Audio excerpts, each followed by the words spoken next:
Good morning everyone, welcome to Swapna physics classes. In this lecture, I am going to teach you hyperfine structure of spectral lines. So before going to hyperfine structure of spectral lines, I just want to revise the Zeeman effect. Zeeman effect and anomalous Zeeman effect. So coming to the Zeeman effect is of two types. If we consider the electron spin and if we consider the singlet levels, that means the S value must be equal to 0, that is total spin angular momentum must be equal to 0 for normal Zeeman effect, and the selection rules are 0, plus or minus 1, and the number of splittings will be 2L plus 1. Okay, and coming to anomalous Zeeman effect. Anomalous Zeeman effect is due to the electron spin, and the selection rules are 0, plus or minus 1. Delta ML equals to 0, plus or minus 1. Delta MS equals to 0. Sorry, this is for Paschen back effect. This is Paschen back effect. I'm really sorry.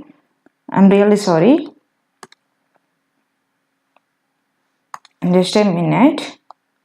Is my voice clear? Is the audio and video clear? Please write in the comment. Yes. So coming to Zeeman effect, it is two types, normal and anomalous Zeeman effect. If you consider the electron spin, then you will be having anomalous Zeeman effect, otherwise normal Zeeman effect. And not only that, coming to normal Zeeman effect, the total spin angular momentum will be equal to 0. Why it is equal to 0? Why? Because the atom contains completely filled subshells. If the atom contains completely filled subshells, then the total spin angular momentum will be equal to 0. Okay, and coming to anomalous Zeeman effect, the 2s plus 1 value must be equal to multiplets. That means s must be greater than 0. For s greater than 0, to be s greater than 0, the atom must possess valence electrons. So if the atom contains valence electrons, you will observe anomalous Zeeman splitting. Otherwise, if the atom is filled with even number of electrons, you will be having normal Zeeman splitting of the energy levels. Okay, and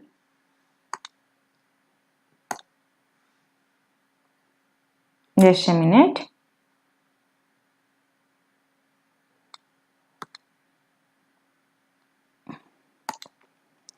Yes.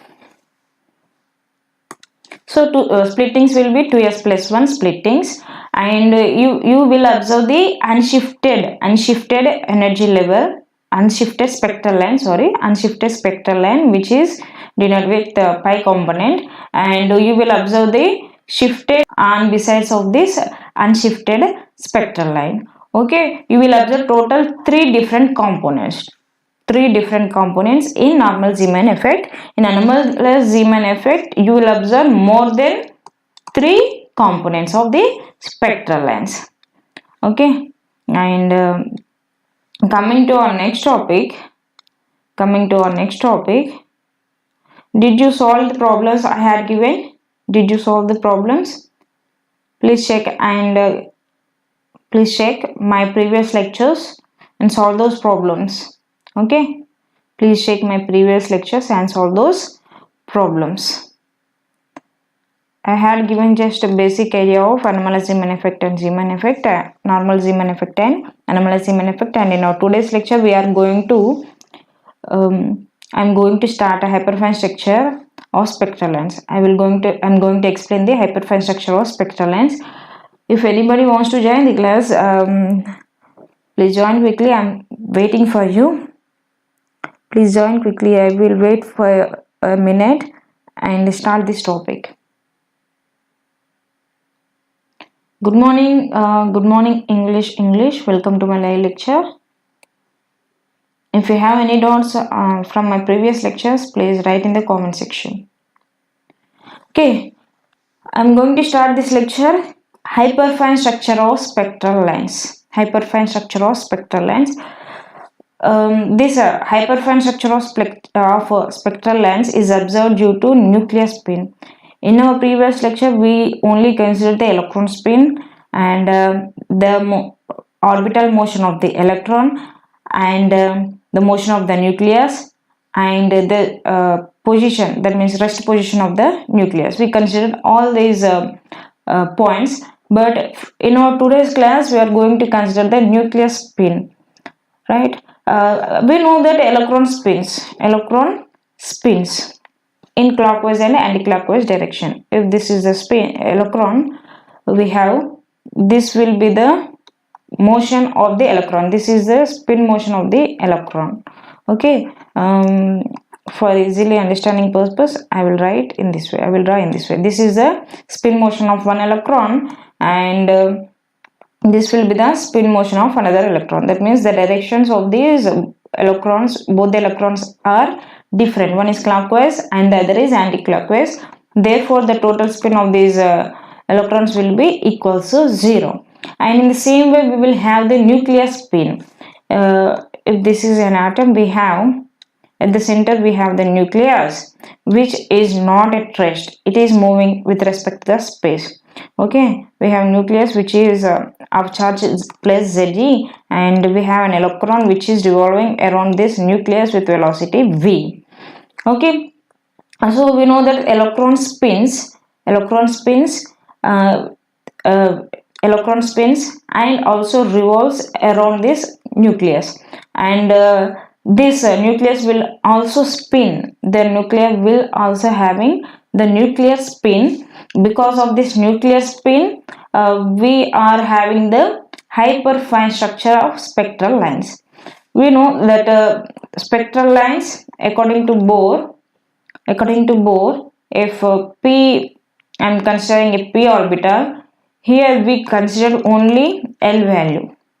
Okay, according to fine structures, we have to consider LS interaction and JJ interactions. That means LS coupling and JJ coupling. We had gone through LS coupling and JJ coupling. So according to these couplings, what happens? There will be the split. There will be a split of this spectral line because of LS interaction, SS interaction, LL interaction. Okay, and the total angular momentum, orbital angular momentum will be J equals to L plus S. Okay, so this single spectral line is splitted into more than two or more than two levels, more than two spectral lines, because of the splitting of the energy level. Because of the splitting of the energy level due to LS interaction or electron spin. Okay, so we had gone through all these topics. So because of the nuclear spin, we will observe this hyperfine splitting of the spectral lines. Not only nuclear spin, because of the isotope effect also. We know that isotope is nothing but having same number of protons and electrons, but different neutrons. Isotope contains the same number of protons and electrons but different neutrons. So because of the nuclear spin and isotope effect, we will observe this hyperfine structure of the spectral lines. If you gone through the selection rules, you will be able to understand this hyperfine structure of the spectral lines. Good morning, Success. May I know your name, please? Please write in the comment. May I know your name? And as we know that the total orbital angular momentum is L bar plus S bar. I am denoting this nuclear spin with I. So sum of the nuclear spin and the orbital angular momentum and spin angular momentum is nothing but total angular momentum of the electron. This is the total angular momentum of the electron. If I explain diagrammatically, this is the diagrammatical explanation. If we have f bar in this along z-axis, because of the internal magnetic field, what happens? This J bar makes an angle with this internal magnetic field, and if this is the L bar and this is S bar, as we know that J bar is equal to L bar plus S bar. In vector form we can write this as, if this is L bar and if this is S bar, so sum of L bar and S bar gives you J bar. This is a vector form, okay, vector form of J bar, which is equal to L bar plus S bar, okay. And what happen if this is J bar? The component of this J bar is JZ bar, the component of JZ bar, okay.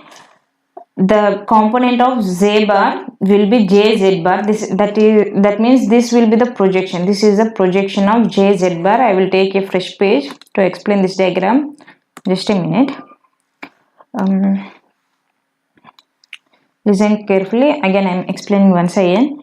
If this is F bar, okay, which is along Z axis, and J bar is nothing but sum of L bar and S bar. That means spin angular momentum and orbital angular momentum. J bar is the sum of spin angular momentum and orbital angular momentum. Okay. So this J bar equals to S bar plus L bar. Right? L bar plus S bar is the J bar. This is the vector form representation. And this J bar is revolving or precessing about Z axis or F bar. Okay, F bar is nothing but J bar plus I bar if we consider the nuclear spin. Okay, that means this J bar is precessing about this Z axis. That means there must be a component of J bar, that is JZ bar. Okay, that JZ bar is nothing but projection of J bar over this Z axis. Projection of J bar over Z axis. Okay, and again opposite to this, we will be having mu J bar.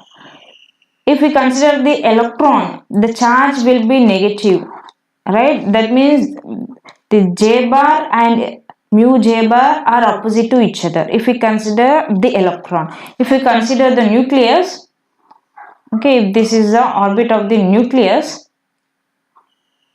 and I have the magnetic field, if this is a magnetic field, okay, if this nucleus is orbiting this magnetic field, then we will be having mu B bar in the same direction of B bar. Why? Because the charge of the nucleus is positive. It is Ze. Okay, both will be in same direction. If we consider the electron, and if this is B bar, internal magnetic field, for electron, this mu bar and B bar will be opposite to each other because of the charge, because of the negative charge. Okay, and coming to hyperfine structure. So this is the diagrammatical explanation. Okay, and therefore this F bar is equal to J bar plus I bar. This will be the precision of I bar. This is the precision of I bar. Therefore, F bar equals to J bar plus I bar. Okay, bar over a physical quantity denotes the vector form. Okay, therefore F bar equals to L bar plus S bar plus I bar, as J bar equals to L bar plus S bar, okay, plus I bar. And this F bar is nothing but the total orbital angular moment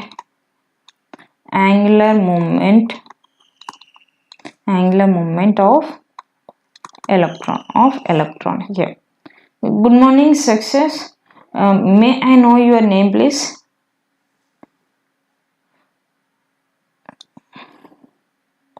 So coming to isotope, this is about the nuclear spin, and coming to the isotope effect, as we know that proton number and electron number are same for an isotope, but the mass here, the mass of proton will be different, different from mass of electron, right? So this mass of proton is 1 by 1836 times of mass of electron. Do you know this? I had already explained this, okay, in our previous lecture. So here the mass of proton is not equal to mass of electron. So as we know that as the masses are different, that means the Rydberg constant will be different. The Rydberg constant will be different. So as the Rydberg constant is different, the energy value will be different. The energy value will be different, and as energy value is different, we will be having different energy levels. Okay, different energy levels after the splitting of a single energy level. We will be having different energy levels because of the isotope effect also.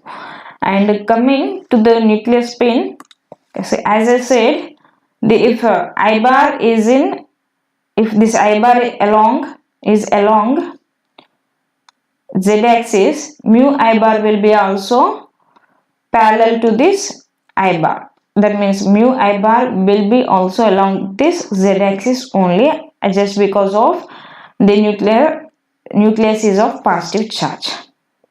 Okay. And this I bar, the magnitude of I bar is equal to h cross into square root of I into I plus 1, and the component of this I bar is mu I h cross, and we know that h cross is equal to h by 2 pi, where h is the Planck's constant. And this mu I values are from minus I to plus I. Mu I take values from minus I to plus I, and the ratio of mu I bar by I bar, mu I bar by I bar is Gi into E by 2m, where m is the mass of proton. Okay, and therefore from this equation, this mu I bar is equal to Gi E by 2m into I bar, and this mu I bar is equal to Gi into, where this I bar is square root of I into I plus 1 into h by 2 pi. 2 into 2 will be 4, therefore E h by 2 to the 4 pi m. Okay, remember this formula, it is one of the important formulas. Okay, and this mu I bar is equal to Ji into mu n into square root of I into I plus 1. I into I plus 1. That means I am taking this constant value, I am representing this constant value with mu n, which is nothing but magnetic moment of the nucleus. Magnetic moment of the nucleus. Therefore, this mu n value is equal to EH by 4 pi mp. EH by 4 pi mp. This mu n value is EH by 4 pi mp. Just a minute. Yes. EH by 4 pi mp. Mu n value is EH by 4 pi mp, where p is a mass of proton. Mass of proton. So this will remain constant.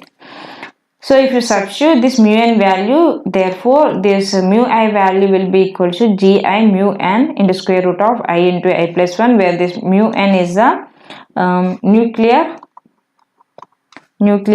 momentum, magnetic momentum, nucleus magnetic momentum, also known as nuclear magneton.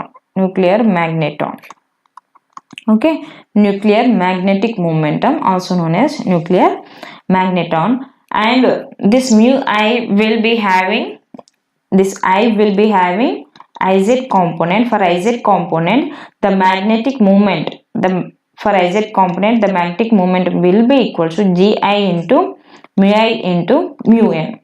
Okay, mu I into mu n. Okay, as we know that the mu I values are from, mu I can take values from plus I to minus I. Therefore, the maximum value of this mu I is I. Maximum value of mu I is I. If you substitute this mu I equals I in this equation, therefore mu Iz will be equal to Zi into I into mu n, where I is a nuclear spin, mu n is a nuclear magnetic momentum, and Zi is the Landé Z factor. And you will be asking in your examination, you will be asking the problems related to this equation. Okay, and coming to the F values, where F is the total orbital angular momentum due to the nuclear spin. Therefore, the F value, F can take values from modulus of j plus I to modulus of j minus I. Okay, and this 2j plus 1. If you consider the nuclear spin and 2j plus 1, the F values will be 2j plus 1 for I greater than j. If the nuclear spin is greater than the total orbital angular momentum, then the F value, can take values 2j plus 1. If nuclear spin is less than or equals to j, greater than or equals to j, or less than or equals to j. If the nuclear spin is less than or equals to j, therefore the F will be 2i plus 1. F value will be 2i plus 1. One more important formula, you have to remember this. Questions will be asked from these equations. Okay, in your question, they will provide I and j values and ask you to find F value. You have to check whether I value is greater or j value is greater. If you compare both these values, whether I is greater or j is greater, you have to compare both these values and find out the F value. If I is greater than j, then you have to take 2j plus 1. If I is less than j, then you have to take 2i plus 1. Okay, and coming to the selection rules. Okay, keep a heading, selection rules. Coming to selection rules, this delta F will be equal to 0 comma plus or minus 1, 0 comma plus or minus 1, and delta F equals to 0, this F equals 0, and the transition from F equals to 0 to F equals to 0 transition is prohibited. This is prohibited or forbidden. That means the transition from F equals to 0 to F equals to 0 is not possible. Okay, for example, I will give you an example. If you consider the transition from P1 by 2 to S1 by 2, if you consider the transition from P1 by 2 to S1 by 2, okay, therefore for 2P1 by 2, what are the J values you are having? J values for P1 by 2 is J equals to 1 by 2. J equals to 1 by 2. And we don't know the I value. What is F? F is equals to J plus I, right? J plus I. So we know the J value, we don't know the I value. In your question, the question is provided with the I value, don't worry. Okay. Therefore, you have to substitute the I value, J and I values. Okay. And for a sodium atom, I is equal to 3 by 2. I is equal to 3 by 2. Therefore, F values. Write the F values here. Okay. So, 3 by 2 plus 1 by 2 is 2. Right? And 3 by 2 minus 1 by 2 is equal to 1. So, F can take values from 2 to 1. and you just write the greater F values in the above level and lower F value in the below levels. And if we consider the transition of the electron from p orbital to s orbital, that is s1 by 2, therefore J value is 1 by 2 and I is equal to 3 by 2. So for any energy level, this nuclear spin value will be same. Okay, so for 3 by 2 and 1 by 2, the F values are 2 and 1. Now consider the transition by using these selection rules. Okay, so 2 to 2 transition is possible. Why? Because 2 minus 2 is equal to 0. Okay, and 2 to 1 transition is also possible. Why? Because 2 minus 1, 2 to 1 transition. That means F value 2 and F value 1. The transition from F value 2 to transition to F value 1 will be delta F, which is equal to 1. It is also possible. Why? Because the selection rules contains plus 1. Okay, 1 to 2 transition is also possible. 1 to 1 transition is also possible. That means you will be having 4 spectral lines here. You will be having 4 spectral lines. The number of spectral lines are 4 in this case. Okay, so for sodium atom, and these spectral lines are known as D1 lines. So D1 lines contains 4 spectral lines. Okay, and coming to one more example, the transition for sodium atom only, the transition takes place from 3 by 2 to P1 by S1 by 2. Sorry, S1 by 2. And for P 3 by 2, J value is 3 by 2 and I value is also 3 by 2. Now find out the F values. F value equals to J plus I, that means 3 by 2 plus 3 by 2. Okay, modulus of J plus I to modulus of J minus I. Okay, 3 by 2 plus 3 by 2 will be 6 by 2. 6 by 2 is nothing but 3. And J minus I is equal to 3 by 2 minus 3 by 2 will be 0. That means F can take values from 3 to 0. 3 to 0, right? That means 3, 2, 1, 0. Okay, so single P level is split into 4 energy levels, and coming to S1 by 2, coming to S orbital, S1 by 2, J is 1 by 2 and I is 3 by 2. So if you find out the F values for S orbital, F values will be 2, 1. 2, 1. Okay, now consider the transitions using selection rules. What are the selection rules? Delta F is equal to 0, plus or minus 1. Keep it in mind. Okay, so for 0, that means to get the value 0 for delta F. Good morning, Nagaraju. Thank you for coming. Good morning, Shiva. Good morning, Swapna. Thank you for joining my live. Thank you so much. So if you consider the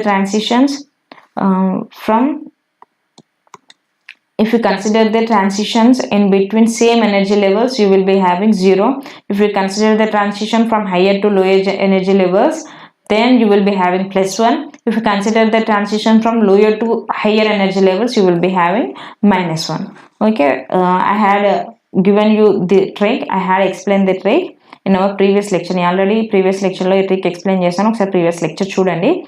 Okay, so nenu em chestunna from higher to lower energy level transitions consider chestunna. So higher energy to lower, that is from 3 to 2 and 2 to 1 and 1 to 0 లేదు కాబట్టి transition లేదు. And next one వచ్చేసి from lower to higher consider చేస్తాం. Lower to hire.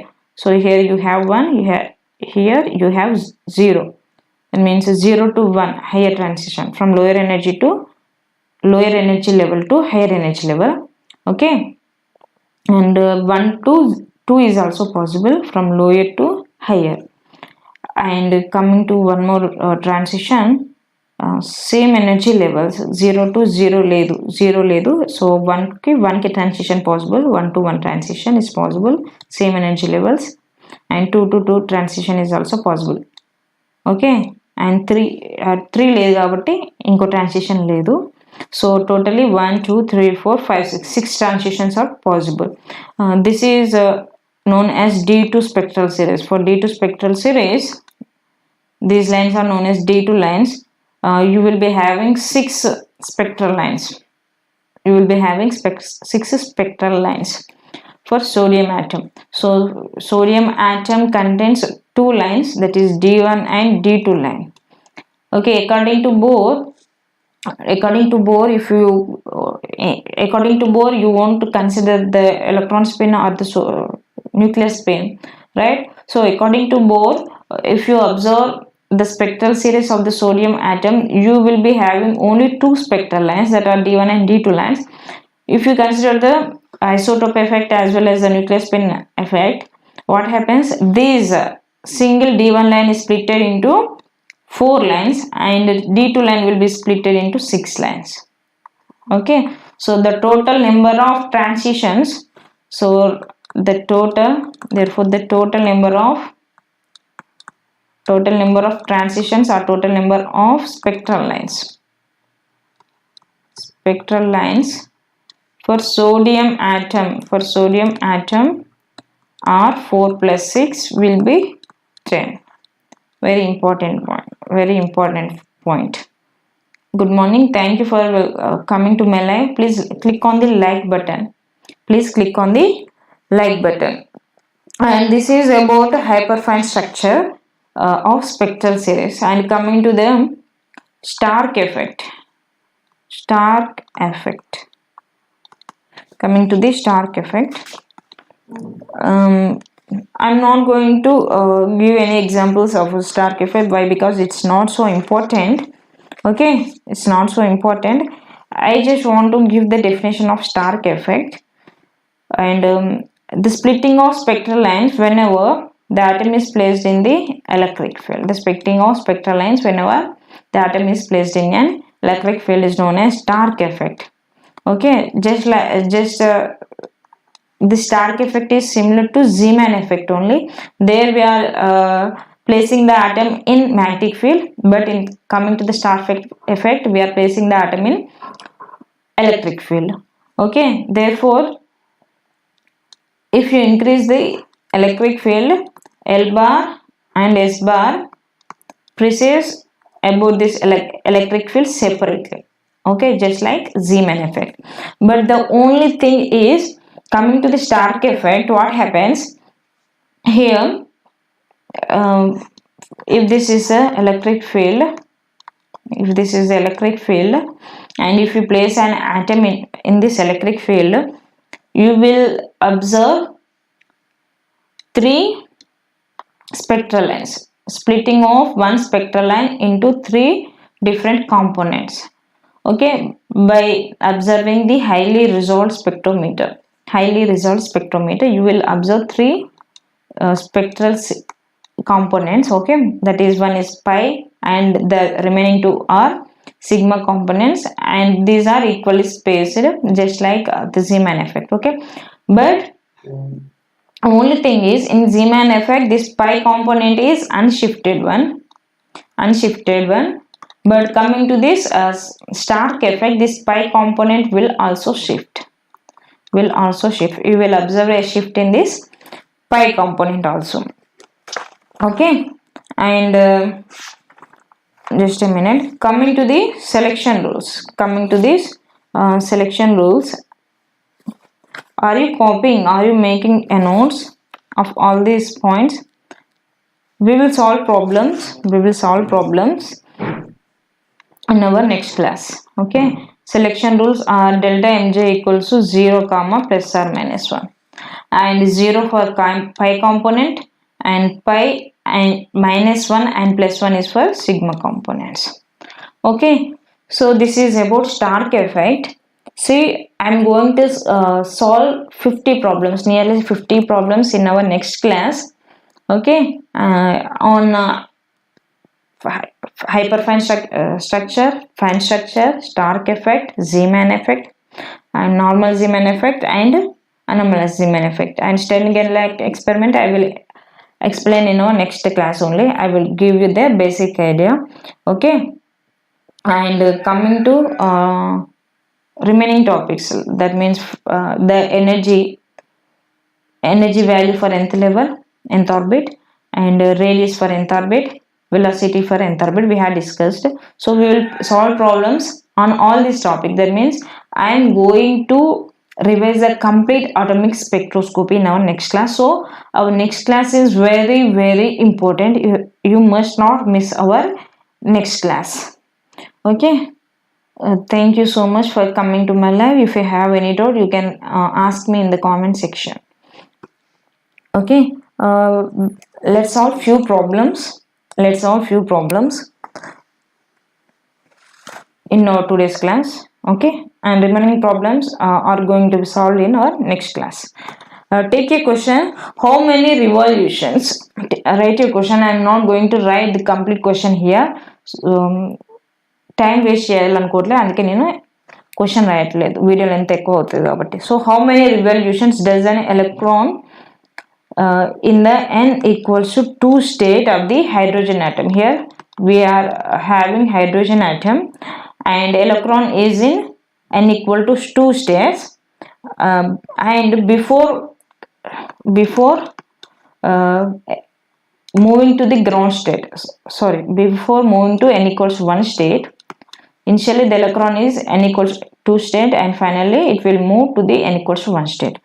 So how many revolutions does an electron in n equal to 2 state of hydrogen atom makes before dropping to n equals to 1 state? We have to find out the number of revolutions, that means the frequency. Okay, we have to find out the frequency of the electron. Okay, and average lifetime of an excited state is 10 power minus 8 seconds. Okay, and average lifetime is given. We have to find out the number of revolutions when an electron is in n equal to 2 state, when it remains in n equals to 2 state for 10 power minus 8 seconds. Okay, let's solve this. As we know that the velocity v equals to zg squared by 2nh epsilon naught. We had derived this equation. Okay, and also the radius equation is n